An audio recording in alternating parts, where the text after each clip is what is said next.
안녕하세요. 보드카 처먹은 역사강의 보처강입니다.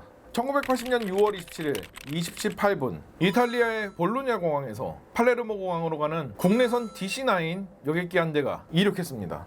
이 항공편은 무려 1시간 반 동안 출발이 지연됐었어 가지고 승객들의 불만이 어마어마했었죠. 이 때문에 기장과 부기장은 빠르게 이륙 준비를 마치고 이륙 허가를 받아내서 급하게 활주로를 박차고 날아올랐습니다. 이 항공기는 이타비아 항공의 870편 여객기였죠. 해당 기체는 1966년에 생산된 기체로 아직까지는 기령이 쌩쌩한 편이었습니다. 따라서 기체에는 별다른 문제가 없었죠. 870편은 예정대로 순조롭게 순항고도에 도달해가지고 팔레르모 공항으로 향했는데요. 20시 56분 티리니아 해상에 도착했다는 마지막 무전을 끝으로 레이더망에서 갑자기 사라졌습니다. 이탈리아군은 늦은 밤중에 사라진 870편을 수색하기 위해서 현장에 F-104 스타파이터 전투기들을 보내봤지만 이미 어두워진 터라서 소득은 없었죠. 이튿날부터 주변 섬들에 시신들이 떠밀려 오면서 결국 870편의 추락과 탑승객 81명의 전원 사망이 확인되었죠. 그러나 곧이어서 이상한 일들이 일어났습니다. 수색을 참여한 선박들에 검은 양복을 입고 검은 선글라스를 쓴 미국인들이 탑승하더니만 레이더 기록을 전부 삭제하라고 지시했던 것이죠. 그리고 이를 외부에 알리면 보복하겠다고까지 협박을 하고 갔습니다. 그리고 지상에서도 870편이 비행했던 당시 공역 정보에 대한 광범위한 은폐가 이루어지고 있었습니다. 대체 왜 각국 정부는 이 81명의 안타까운 희생자를 낸 항공사고에 대해서 필사적으로 은폐를 시도했던 것일까요? 당시 항공사고 조사관들은 870편이 사라졌던 당시 공역 정보에 대해서 최대한 수집을 하려고 했지만 이미 많은 수의 공역 정보들이 누군가에 의해서 삭제가 된 상태였습니다.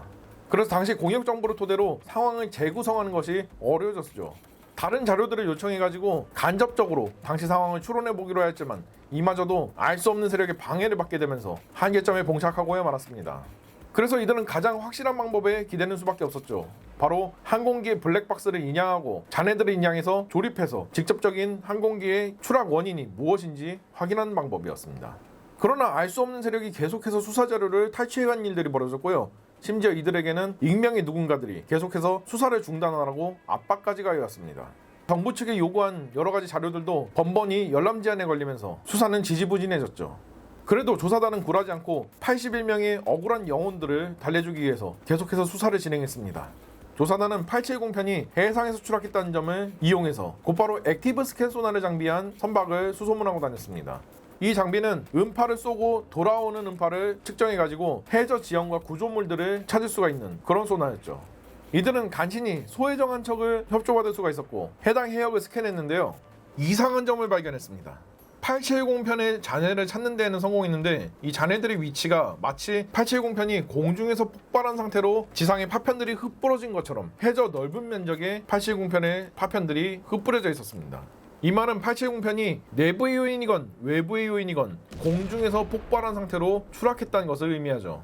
따라서 조사단은 두 가지 가능성을 내놨습니다. 첫 번째는 폭탄 테러였습니다. 당시에는 항공 안전에 대한 고려가 조금 부족했던 시절이라 가지고 항공기의 공중 납치나 폭탄 테러가 횡행하던 시절이었어요. 게다가 당시 이탈리아는 각 정치 세력들이 극단적으로 대립을 하는 일명 나베 시대였습니다. 일례로 극자 테러 단체로 유명한 붉은 여단 역시 이탈리아가 본거지였고요. 붉은 여단은 1968년에 6.8혁명이 일어나자 이들 신자파 세력 중에서 폭력혁명을 외치는 극단주의자들이 따로 분리돼가지고 만든 테러 단체였는데요. 수많은 언론인, 법조인, 정부 인사들을 납치해가지고 고문하고 끔찍하게 살해하는 등 국민들이 이해를 해줄 수가 없는 행동들을 계속하고 있었죠. 그리고 870편 사건 이후인 1981년 12월에는 아예 미합중국의 장군을 납치하는 등 전 세계가 충격을 받을 만한 그런 테러 사건들을 일으키고 있었어요. 따라서 이 870편 사건도 충분히 붉은 여단 같은 데에서 자신들의 정치적인 목적을 이루려고 폭탄 테러를 가했을 가능성도 있다고 본 거죠. 두 번째는 오인 격추입니다. 조사단들은 공역 정보에 대한 접근이 되게 차단이 되어 있었기 때문에 주변 지역에 살고 있는 거주민들의 증언도 적극적으로 수집을 해야 됐었어요. 그런데 이때 이상한 이야기를 듣게 됩니다. 870편이 사라졌을 그 전후 시점에 가지고 주변 지역 주민들은 찢어질 듯한 전투기 포금 소리를 들었다고 합니다. 그것도 한두 대가 아니라 여러 대가 말이죠. 이상함을 느낀 조사단은 전투기의 예상 경로상에 있는 주민들에게 증언을 갖다가 수집을 하기 시작했는데요. 이들은 해질녘 무렵에 자기 집 위를 낮게 날아갔던 삼각날개를 가진 전투기에 대한 증언을 일관적으로 했었습니다. 그리고 이상한 사건이 발생했습니다. 구독, 좋아요 꼭 부탁드리고요. 멤버십에 가입하시면 각종 멤버십 전용 영상들을 보실 수 있습니다. 사건 발생 한 달 뒤 신라산 중턱에서 소련제 미그 23 전투기 한 대가 추락한 채로 발견이 되었던 것이죠. 그리고 이 전투기는 리비아군 소속 전투기였습니다. 대체 왜 이 전투기는 남의 나라 한가운데까지 와서 추락을 하게 된 것이었을까요? 리비아에서는 해당 전투기가 훈련 비행 도중에 산소 공급 장치가 고장나서 조종사가 사망한 후 자동 조종 장치로 전환이 돼가지고 계속 비행을 하다가 신라산 중턱에 추락을 했다고 해명했습니다. 실제로도 이게 불가능한 건 아니었어요. 1989년에 폴란드의 소련군 기지에서 이륙한 미그 23에 엔진 문제가 생겼습니다. 그래서 미그 23의 조종사는 사출을 해서 탈출을 했는데 정작 전투기는 스스로 이 엔진 문제를 해결하더니만 자동 조종으로 전환돼가지고 무려 서쪽으로 800km나 날아가서 벨기에의 한 민가를 덮쳤죠. 그래서 한 소년이 죽는 비극이 벌어졌었습니다. 그러나 리비아 측의 설명과는 달리 현장에서 발견된 시신을 부검해보니까 87공편이 추락했던 당일날 사망했던 것으로 밝혀졌죠. 또한 미그 23 전투기는 록다운과 슛다운 능력이 갖추게끔 만들어진 굉장히 고급 전투기였고요. 중거리 공대공 능력을 자랑하는 리비아군의 최신 전투기 라인업 중에서 한 종류였죠. 그리고 마침내 조사단은 의문의 세력이 미처 파괴하지 못한 일부 공격 정보들을 확보하는 데 성공했습니다. 그리고 그 공격 정보에는 놀랍게도 짧은 시간 안에 레이더상에 여러 개의 미확인 비행 물체, 즉 UFO들이 찍혀 있었습니다. 그러나 이런 것들은 어쨌든 부정확한 사건의 파편들일 뿐이었고 조사단은 확실한 입증 자료인 870편의 잔해를 궁극적으로 원하고 있었습니다. 그러나 1982년 이탈리아 상층부의 석연찮은 지시로 이 사건은 미제 사건으로 분류된 채 종결이 되게 되었죠. 그러나 유가족들과 이탈리아 국민들이 들고 일어났습니다. 이 사건을 다시 재조사할 것을 요구했던 것이죠. 결국 이탈리아 정부는 1987년부터 재수사를 진행해야 됐었습니다. 그리고 조사단의 갖은 노력 끝에 1992년에 사건 발생 12년 만에 해저에 있던 870편의 잔해들을 인양하는 데 성공했습니다. 그리고 인양 과정에서 870편의 잔해들과 같이 올라온 것은 놀랍게도 미국제 전투기가 사용하고 있는 보조 연료 탱크였죠. 그러나 조사 단계에서 5인 격추의 가능성은 낮아졌어요. 일단 폭발로 인해서 묻었던 폭발 물질들에서는 당시 이탈리아 공군이 사용하고 있던 미국제 공대공 미사일의 폭발물이나 추진체 성분들이 발견되질 않았습니다. 또한 기체들을 갖다가 다 조립을 해보니까 기체를 산산조각 낸 폭발은 동체 후방에서 시작된 폭발이었고요. 동체 앞쪽에 뚫린 구멍은 뒤쪽에서 폭발이 시작되면서 동체의 일부분이 떨어져 나와가지고 앞쪽으로 발사되어가지고 승객들을 갖다가 싹 훑어가지고 산산조각 내버리고 뚫고 나간 것이라는 결론이 나왔습니다. 그리고 870편에서 발생된 수많은 파편들은 기체 자체의 부품들이 뜯겨져 나오면서 발생한 자체적인 파편들로 확인이 되었습니다. 결과적으로 1994년에 최종적으로 수사 결과가 발표되었는데요. 미상의 테러 단체가 폭탄 테러를 가하려고 이타비아 870편에 탑승을 했는데 폭탄을 점검하려고 폭탄을 들고 후방 동체에 있는 화장실로 갔을 때 시한신간이 작동되어가지고 이타비아 870편이 폭발을 했다는 결론이었죠. 유족들은 납득할 수가 없었습니다. 탑승객 중 누군가가 극렬한 테러리스트였다는 것이니까요. 그러나 이외의 증거들이 발견되진 않아가지고 결국은 이 사고의 결말은 폭탄 테러로 결론 지어지게 되었습니다. 그리고 실제로 NGC 채널의 항공사고 수사대라는 프로에서 이타비아 870편 영상을 보면은 이때 당시 1994년에 결론 나왔던 폭탄 테러라는 결과를 그대로 받아들여가지고 방영을 했었죠. 그런데 2013년 이탈리아의 대법원에서는 이타비아 870편의 사고가 미상 국가의 전투기가 일으킨 5인 격추 사건이라고 최종적으로 결론 내리고 이탈리아 정부에게 유족들한테 배상하라고 판결했습니다. 또한 사건과 직접적으로 연관이 있는 국가로 프랑스가 지목이 되어졌고 곧바로 프랑스 정부에게도 막대한 양의 손해배상이 걸리게 되었죠. 대체 이게 어떻게 된 일이었을까요? 조사단이 수집한 정보에는 당시 공역에 많은 양의 UFO들이 출몰했다는 것 이외에 다른 정황 정보들도 있었습니다. 하지만 기체 재조립 결과 밝혀진 물리적인 결론을 거스를 정도는 아니라가지고 무시가 되었던 거예요. 그리고 주민들에게 취합했던 목격담은 삼각날개를 가진 전투기가 초저공 비행으로 날아갔다는 것이었습니다. 그런데 당시 이탈리아군에는 삼각날개를 가진 전투기는 없었습니다. 그 거리까지 작전 반경이 닿는 인근 국가 중에서 삼각날개를 가졌으며 초저공 비행이 가능한 전투기를 가진 국가는 프랑스밖에 없었습니다. 바로 미라주-3 2형 말이죠. 또한 870편에서 발견된 폭발물을 분석을 해보니까 미국제 공대공 미사일을 사용하는 추진체나 폭발물의 흔적은 아니었습니다. 하지만 물질 구성이 미묘하게 다른 타국의 공대공 미사일이었으면 이야기가 달라지지 않을까요? 게다가 폭탄이 터졌을 것으로 추정된 후방 동체의 화장실은 생각 외로 멀쩡한 상태로 발견되었습니다.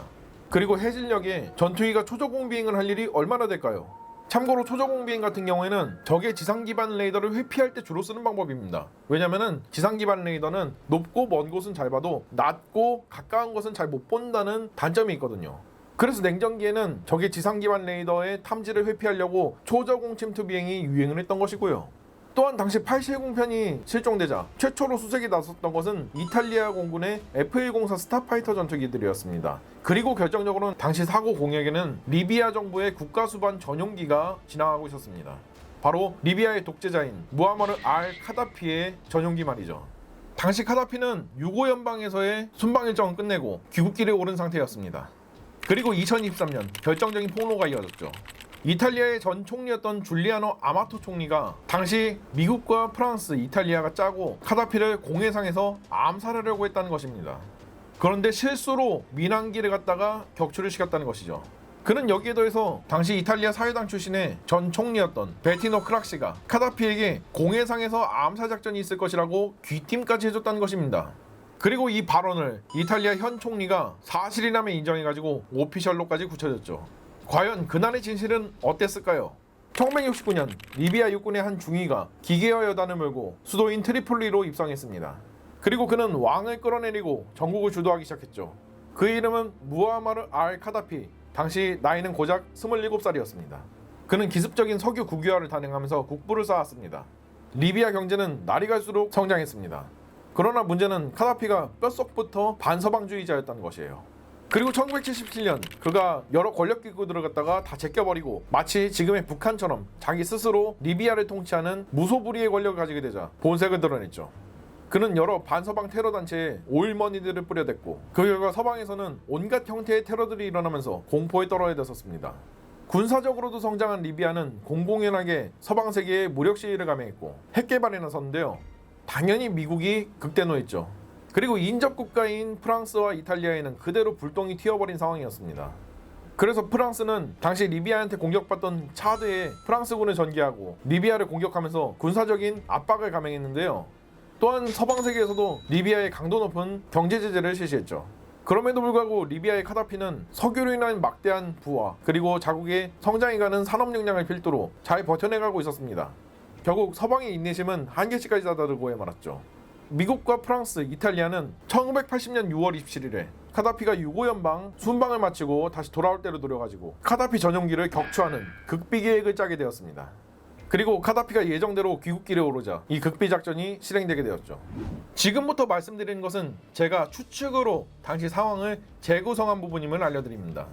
1980년 6월 27일 카다피의 전용기는 유고 연방의 베오그라드 공항에서 출발했습니다. 카다피의 출발을 눈으로 확인한 미국 NSA의 블랙 요원은 곧바로 이를 상부에 보고했죠. 그리고 NSA에서는 작전을 위해서 극비리에 배치해둔 코르시카 섬에 있는 프랑스군 전투기 부대에 해당 사실을 통보했습니다. 프랑스군은 작전에 투입할 전투기로 미라주 3 2형을 골랐습니다. 이들은 사거리 20km짜리 마트라 530 중거리 공대공 미사일을 운영할 수 있었고요. 동시에 공대지 탐지가 가능한 듀얼 모드 레이더를 가지고 있었고 마르코니사의 전파 고도기들을 가지고 있어가지고 저공 침투 임무도 가능했습니다. 우방국인 이탈리아를 상대로 왜 저공 침투를 해야 될까? 프랑스 전투기 항적들이 레이더에 찍힐 경우 리비아의 국가 수반을 암살한 장본인들이 프랑스군이라는 것이 너무나도 쉽게 알려지기 때문이죠. 따라서 전투구역 이외의 지역에서는 절대로 프랑스 공군의 전투기들이 왔다 갔다 했다는 사실이 레이더 정보에 찍혀서는 안 됐습니다. 따라서 흔적을 남기지 않으려고 저공 침투가 가능한 미라주 3 2형들을 골랐을 가능성이 높죠. 이들 전투기들은 각자 마트라 530 중거리 공대공 미사일 한 발을 센터라인 하드포인트에 장착하고 양측 주위에는 보조연료 탱크를 장착했을 가능성이 높습니다. 저고도 침투의 경우는 기압이 높다 보니까 항력이 많이 발생해가지고 항속거리가 기존보다 더 떨어집니다. 안 그래도 삼각날개인 전투기는 장거리 항속 비행에 좀 불리한 면이 있죠. 그래서 무장을 최소화하고 연료 탱크만 큰 것으로 달았을 가능성이 높습니다. 날개 바깥쪽 파일런 2개에 양측에 매직 단거리 공대공 미사일이 장착되었을 가능성도 있는데요. 단거리 공대공 미사일은 채공 시간을 극대화하기 위해서 생략이 되었을 가능성도 있습니다. 프랑스 공군 같은 경우에는 카다피 전용기를 조우하는 시간대가 초저녁이다 보니까 전투기의 눈을 지상관지와 레이더에 의존하기로 해가지고 육안으로 조준하고 쏴줘야 되는 열추적 방식의 단거리 공대공 미사일은 생략을 했을 가능성이 높습니다. 이렇게 해서 프랑스 공군 전투기들의 임무는 카다피 전용기를 떨구는 킬러 전투기들이었을 겁니다. 이탈리아 공군은 F-104 2대를 출격시켜가지고 혹시 모를 리비아 공군의 대응에 대비합니다. F-104도 어쨌든 레이더를 가지고 있었기 때문에 야간 작전이 가능했기 때문이죠. 다만 너무 많이 띄우면은 일반적인 초계 활동이라고 외부에 이야기를 했을 때 이게 먹히질 않다 보니까 일부러 초계 활동으로 보일 수 있는 2대만 띄웠던 것입니다. 프랑스군의 킬러 전투기들은 이윽고 목표 공역인 티레니아 해상으로 진입을 했습니다. 이들은 레이더망을 피해서 저공으로 접근을 해오고 있었는데요. 티레니아 해상 같은 경우에는 공해상이라서 카다피 전용기가 의문사당하더라도 외교적으로 책임을 묻기가 어려운 곳이었기 때문이죠. 따라서 티레니아 해상은 카다피를 암살할 가장 최적의 장소이자 이곳에서 카다피를 마주하지 못한다면 임무가 실패로 돌아가는 마지막 체크포인트였던 것이죠. 그리고 이들은 카다피가 출몰할 예상 시간대에 맞춰가지고 티레니아 해상에 진입을 했을 것입니다. 그런데 이때 리비아 쪽 방향에서도 저공 침투로 리비아 공군의 미그 23 편대가 시칠리아 방면으로 접근해오기 시작했습니다. 2023년 줄리아노 아마토 전 총리의 폭로 당시 줄리아노 아마토 총리가 당시 카다피가 귀띔을 받았기 때문에 전용기에 탑승하지 않았을 가능성이 높다라고 이야기했었습니다. 그런데 제 생각은 좀 달라요. 카다피라는 사람 자체가 되게 어디로 튈지 모르는 그런 성격을 가지고 있는 사람이라 가지고 노받고 정면 대결을 선택했을 가능성도 높기 때문에 그렇습니다. 실제로 이후에 카다피가 추가적인 다른 항공편을 통해 가지고 귀국했다는 그런 자료도 제가 접해본 바가 없어요. 그리고 또 두 번째로는 만약에 카다피가 전용기에 타지 않고 다른 항공편으로 오기로 결심했다면 리비아군 전투기가 저렇게 작정하고 편대단위로 짜가지고 티레니아 해상으로 긴급 출격하는 그런 일은 없었을 것이니까요. 이윽고 미라주 3 E형 전투기들은 티레니아 해상에 도착했습니다. 그리고 지상관제가 알려준 카다피 전용기의 위치와 방향을 토대로 위를 쳐다보니 정말로 거기에는 민항기 한 대가 하늘을 가르면서 날아가고 있었습니다. 그 즉시 미라주 3 E들은 세피르 84의 보조로켓을 점화하고 최고 속도로 상승을 시작했습니다. 그들은 카다피 전용기를 뒤에서 따라잡는 코스로 접근을 시작했는데요. 고도 3만 피트에 다다르고 레이더를 킨 순간 이들을 막아선 것은 다름 아닌 리비아 공군의 미그 23 전투기들이었습니다. 870편이 추락했던 그때 당시에 출몰했던 미확인 비행물체 UFO라고 하죠. 다양한 나라들의 전투기들이었습니다. 리비아군의 미그 23 편대는 시칠리아를 관통해와서 티레니아 해상에 도착할 때쯤 세피르 84 로켓의 시커먼 연기와 함께 상승하는 미라주 3 E형들을 발견했을 것입니다. 보조로켓 추진 장치 특성상 매연이 많이 나오다 보니까 육안으로 관측이 굉장히 용이하거든요. 미라주 3들은 예상치도 못한 적기에 당황했습니다. 그러나 유리한 위치에 있던 것은 미라주 3들이었습니다. 아무래도 보조로켓 추진 장치를 이용해가지고 빠르게 고도를 선점한 미라주 3와는 달리 미그 23들은 아직도 F터버너 키고 낑낑대면서 상승하는 중이었거든요. 그렇게 양측 간의 치열한 공중전이 벌어졌습니다. 이때 주변에서 비슷한 고도를 비행하고 있던 민항기가 하나 더 있었으니 바로 그것이 이타비아 항공 870편입니다. 당시 상황은 기체의 블랙박스에 그대로 녹음이 되었는데요. 기장과 부기장이 공중전 광경을 보고 저것 좀 보라면서 놀라는 음성이 그대로 기록이 되었던 것이죠. 결국 이들은 격렬한 공중전 끝에 미그 23 한 대를 마트라 530 미사일로 대파시키는 데 성공했습니다. 조종사들의 실력이 낮았던 미그 23들은 미라주 3의 격추에 실패했으며 연료가 떨어지자 곧바로 기술을 반대로 틀어서 도주하기 시작했죠. 그리고 미라주 3들 중 마트라 530 미사일을 발사하지 않은 전투기는 단 한 대밖에 없었습니다. 이 기체의 조종사는 아까 봐놨던 카다피 전용기 쪽 방향을 쳐다봤습니다. 그리고 실루엣만 비쳐 보이는 민항기 한 대가 하늘을 날고 있었죠. 카다피 전용기가 확실했습니다. 그는 빙고 퓨얼이 얼마 남지 않은 상황에서도 침착하게 카다피 전용기의 측면 코스로 접근을 했습니다. 그리고 정확히 레이더로 카다피 전용기를 조준했고 마트라 530 미사일이 전투기를 떠났죠. 그리고 카다피 전용기는 공중분해되어 가지고 추락하기 시작했습니다. 같은 시각 이탈리아 공군의 F-104 전투기 2대는 전투가 벌어진 공역의 한참 서쪽을 초계 비행하고 있었습니다. 리비아 공군이 설마 이탈리아가 영공을 뚫고 들어와가지고 깽판을 놓을 것이라고는 미처 예상하지 못했던 것이죠. 그러나 뒤를 바라보니 뒤늦게 리비아 공군의 전투기들이 출몰했다는 사실을 알게 되었죠. 이들은 그 즉시 기술을 돌려서 전투 공역으로 향했고 동시에 보조연료 탱크를 해상으로 분리했습니다. 그리고 이들은 전투 공역에 다다르자 반토막난 민항기 한 대가 불덩어리가 된 채 추락하는 모습을 목격하게 되었습니다. 작전이 성공했던 것이죠.